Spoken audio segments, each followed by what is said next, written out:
Tree మీడియాలో మీ వ్యాపార ప్రకటనల కోసం ఈ నంబర్కు వాట్సాప్ చేయండి. నమస్కారం.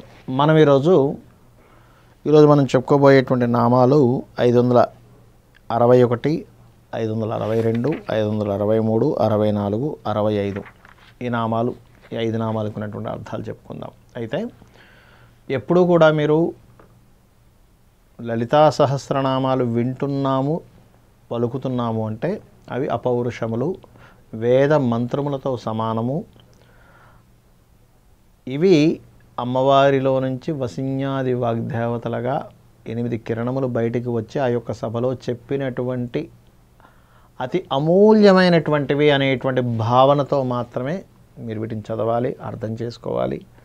ఈ విశ్వం మొత్తం నిండి ఉన్నటువంటి అమ్మవారిని మీరు ఎంత చక్కగా అర్థం చేసుకుంటుంటే మీ జీవితం అంత సుఖవంతంగా ఉంటుంది. ఎందుకంటే మనం ఏ పని చేసినా కూడా మనం చాలా సంతోషంగా ఉండడానికి, సుఖంగా ఉండడానికి, అందరితోని చాలా చక్కగా కమ్యూనికేషన్స్ మెయింటైన్ చేయడానికి, వీటి గురించి మనం ఏం చేసినా కూడా, లేదా నలుగురు సహాయపడడానికి, తోటి ప్రాణికి మనం సహాయపడగలమా అనేటువంటి ధోరణి, లేదా అందరితో బాగుండడు, ఇదే కదా. ఎప్పుడైతే మొత్తం అమ్మవారే అనేటువంటి భావనలో ఉంటున్నామో మనము అది తెలుసుకుంటాము, అది నిజం. మొత్తం అమ్మవారే అనేటువంటి నిజం మనం ఎప్పుడైతే తెలుసుకుంటామో ఇప్పుడు మన మైండ్ సెట్ చాలా మారిపోతుంది. ఇక మన విషయంలోకి వచ్చినట్లయితే ఈ 561వ నామం మృగాక్షి. మోహిని, అదేవిధంగా ముఖ్య, మృడానా, మిత్రరూపిణి. ఈ నామాల గురించి తెలుసుకోబోతున్నాం. ఇప్పుడు మృగాక్షి, మృగము యొక్క అక్షి. ఒక లేడీ కన్నులు ఎలా ఉంటాయో అటువంటి కన్నులు కలిగినటువంటిదట అమ్మవారు. ఎందుకండి అలాంటి కన్నులనే ఎందుకు? మీరు కనుక గమనించినట్లయితే అన్ని జీవరాశుల్లోకెల్లా లేడీ కన్నులు చాలా అలర్ట్గా ఉంటాయి. అలర్ట్గా ఉండేవి, అందంగా ఉండేవి కూడా. అమ్మ తత్వం ఏంటండి? అమ్మ ఎప్పుడు అలర్ట్గా ఉంటుంది. ఆ లక్షణం కేవలం స్త్రీకి మాత్రమే ఉంటుంది. చూడండి, పురుషుడికి ఆ లక్షణం ఉండదు. అలర్ట్నెస్ అనే ఆ లక్షణం స్త్రీకి మాత్రమే ఉంటుంది. అందుకే సంతానం కలిగించేటువంటి ఏదైతే ప్రక్రియ ఉందో అది స్త్రీలకే ఉంది. ఎందుకు? ఆ అలర్ట్నెస్ లేకపోతే పిల్లవాడిని చూసుకునేటువంటి ఆ ఫోకస్ రాదనమాట. అలాగే అమ్మవారికి మృగాక్షి, మృగం అంటే ఏంటి? లేడీ వంటి కన్నులు కలది. లేడీ కళ్ళు చాలా అందంగా ఉంటాయి. అంటే చాలా అందమైన కన్నులు ఉన్నాయి. అలర్ట్గా ఉంటుందట. ఎందుకు అలర్ట్గా ఉండాలండి? మనల్ని రక్షించడానికి అలర్ట్గా ఉంటుంది అమ్మవారు. మనమేమనుకుంటున్నాం? ఏమిటో అమ్మవారికి పూజ చేసినా నాకు రావటం లేదు, ఒక మంత్రం చదువుతున్నాం. ఏమిటో ఏం చేసినా నాకు కలగటం లేదు, మరో మంత్రం చదువుతున్నాం. ఇన్ని మంత్రాలు తిప్పుతూనే ఉంటాం 24 గంటలు. లలిత సహస్రనామాలు ఏం చెప్తున్నాయి? మృగాక్షి అంటుంది అమ్మవారిని. అలర్ట్గా ఉంటుంది అమ్మవారు. ఎప్పుడు ఏంటి? చక్కటి అందమైన కలుతో అలర్ట్గా ఉంటుంది. తన పిల్లలను తను కాపాడుకున్నట్టుగా ఉంటుంది అని. అంటే మనం ఏమర్థం చేసుకోవాలి? ఒక విషయం మన లైఫ్లో జరుగుతుందంటే అది మన మంచి కోసం అమ్మవారు చేస్తుంది. ఇది బాగా అర్థం చేసుకోండి. మన మంచి కోసం అమ్మవారు ఆ యొక్క విషయాన్ని మనకి చేస్తుంది. మనం ఏమనుకుంటాము?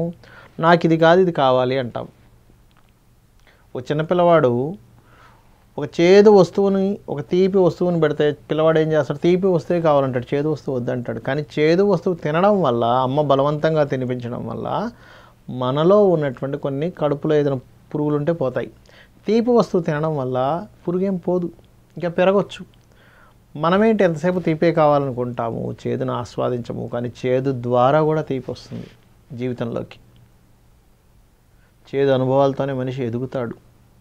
చేదు అనుభవం ద్వారానే మనిషి స్ట్రాంగ్ అవుతాడు. అది మనకు తెలియదు.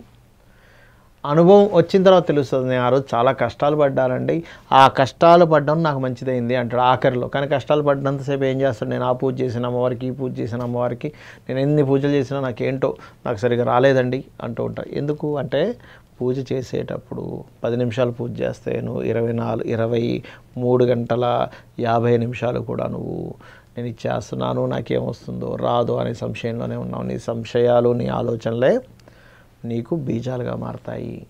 ఇక తర్వాత నామంగానే తీసుకున్నట్లయితే మోహిని అంటే ఏమిటి? ఈ విశ్వాన్ని, ఈ జగత్తును మొత్తం మోహింపజేస్తుందట అమ్మవారు. అంటే ఏమిటి? అమ్మ నువ్వు ఈ విశ్వాన్ని మొత్తం మోహింపజేస్తున్నావు, ఒక మోహంలో పడేస్తున్నావు. నా యొక్క జీవితం ఎంతమ్మా నీ పాదాల ముందు పెడుతున్నా అనుకుంటే అమ్మవారు మీ జీవితాన్ని కూడా చూసుకుంటుంది. అలాగే మృగాక్షిలో కూడా ఏంటి, ఎంతో అలట్టుకుంటున్నావు తల్లి, నిజంగా నీకు నమస్కారం, నిజంగా నీ యొక్క కన్నులకి నీ అలర్ట్నెస్కి నమస్కారం అనుకుంటే ఇంకాస్త అమ్మవారి యొక్క కరుణ, అమ్మవారి యొక్క కళ్ళను దర్శించుకున్నట్టు అవుతుంది. అమ్మవారి యొక్క అనుగ్రహం మనకు లభిస్తుంది. ఎందుకంటే అమ్మవారి కంటి చూపు పడితే దారిద్ర్యం తొలగిపోతుంది అంటారు. ఆ రకంగా తర్వాత నామం 563 నామం ముఖ్య. ముఖ్య అంటే ఏంటి, ముఖ్యమైనటువంటిది, అందరి దేవతల్లో ముఖ్యమైనటువంటిది లలిత అమ్మవారు. ముఖ్య అంటే అర్థం అది. ముఖ్య. తర్వాత నామం మృడాని. మృడాని అంటే అర్థం ఏమిటంటే శివుని యొక్క అర్ధభాగము అని అర్థం ఇక్కడ. ఈ మృడాని నామం కనుక మనం చేసుకుంటూ ఉంటే తెలియకుండానే శివుణ్ణి కూడా ధ్యానించింది అవుతుంది. శివపార్వతులను ఇద్దరిని ఒకటేసారి ధ్యానిద్దాం అనుకుంటున్నానండి. ఏ నామం ఉంది? మృడాని, శివుని యొక్క అర్ధభాగమైనటువంటి తల్లి. ఓం మృడానియై నమః, శివుని అర్ధభాగంలో ఉంది అన్నప్పుడు అర్ధనారీశ్వర స్వరూపం కనబడుతూ ఉంటుంది మనకి. అంటే ఆ అర్ధనారీశ్వర స్వరూపం వెనుకున్నటువంటి చాలా గొప్ప తత్వం ఉంది. దాని గురించి మనం చెప్పుకుంటే వెళ్తే కొన్ని రోజులు చెప్పుకోవచ్చు దాని గురించి. ఇక్కడ ఆ పరమేశ్వరుడు పార్వతీదేవిని అర్ధనారీశ్వర ఆకారం మనకు చూపించడానికి అర్థం ఏంటంటే నీవు వేరు, నీ యొక్క జీవిత భాగస్వామి వేరు కానే కాదు, ముమ్మాటికి ఇద్దరు సగం సగం అని చెప్పడమే అర్ధనారీశ్వర స్వరూపం. ఆ ఒక్క తత్వం అర్థమైతే మనం జీవితంలో చేస్తున్న తప్పులన్నీ అర్థమైపోతాయి. ఆ తప్పులు చేయకుండా ఆ ఈశ్వరుడు ఎలా అయితే ఆ పార్వతీ దేవత ఎంత చక్కగా ఉన్నాడో మనం కూడా అలా ఉండగలుగుతూ ఉంటాం జీవిత భాగస్వామితో. అది స్త్రీ కానివ్వండి, పురుషుడు కానివ్వండి. అందుకే అర్ధనారీశ్వర స్వరూపాన్ని కనుక ఆరాధించినట్లయితే ఆ శివపార్వతుల యొక్క అనుగ్రహం కలుగుతుంది అంటారు. ఇక తర్వాత నామం కనుక తీసుకున్నట్లయితే మిత్రరూపిణి. మిత్రుడి రూపంలో ఉంటుందట అమ్మవారు. ఇది ఎంతమందికి తెలుసండి? అవునా అండి, మిత్రుడి రూపంలో ఉంటుందా? ఖచ్చితంగా ఉంటుంది. ఒక ఫ్రెండ్ లాగా మీరు మాట్లాడవచ్చు. మీరు అమ్మవారికే పడుతుంది మిత్రరూపిణి అనేటువంటి నామం, సూర్యభగవానుడు కూడా పడుతుందండి. మిత్రాయ నమః అంటూ ఉంటాం. మీరు గమనించినట్లయితే అమ్మవారితో కానీ సూర్యభగవానుడితో కానీ దేవతలందరూ మిత్ర సంబంధంగానే ఉంటారు. సూర్యభగవానుడు కానివ్వండి, భగవంతుడు అమ్మవారు కానివ్వండి, మిత్ర రూపంలో ఉంటారండి వీళ్ళు. ఎలాగంటే మీరు కనుక రోజు ప్రాక్టీస్ చేయండి. సూర్యభగవాను ముందు నిలబడి స్వామి నేను ఇలా అయింది, ఆఫీస్లో ఇలా అయింది, లేకపోతే మా భార్య విషయంలో ఇలా అయింది, మా పిల్లల విషయంలో ఇలా అయింది, ఏమిటి స్వామి ఇలా అవుతుంది, దీనికి సమాధానం ఏంటంటే మీకు తెలియకుండానే లోపల నుంచి ఒక శబ్దం వినిపిస్తుంది. మీకు శబ్దం వినపడి మీకు సమాధానం దొరుకుతుందండి. ఇది నేను ప్రాక్టికల్గా చూశాను. ఇది సూర్యభగవానుడి విషయంలో ప్రాక్టికల్గా నేను చూశాను. వేరే వాళ్ళకి చెప్తే కూడా వాళ్ళు ప్రాక్టికల్గా చూశారు. మీరు కూడా చేసి మీరు ప్రాక్టికల్గా మీకు మీరుగా ఆన్సర్స్ తెలుసుకోవచ్చు. బట్ సూర్యనారాయణమూర్తి, సూర్యభగవానుడు అనే ఒక థాట్ మీ మైండ్లో ఉండాలి ఫస్ట్. ఉండి నిజంగానే ఒక వ్యక్తి ఎదురుగా ఉంటే మాట్లాడుతుంటే అవతల వ్యక్తి వింటున్నాడని మనం ఎలా ఫీల్ అవుతామో అలాగే సూర్యుడు వింటున్నాడని ఫీల్ అవుతూ చెప్పగలగాలి మనసుతోని కళ్ళు మూసుకొని.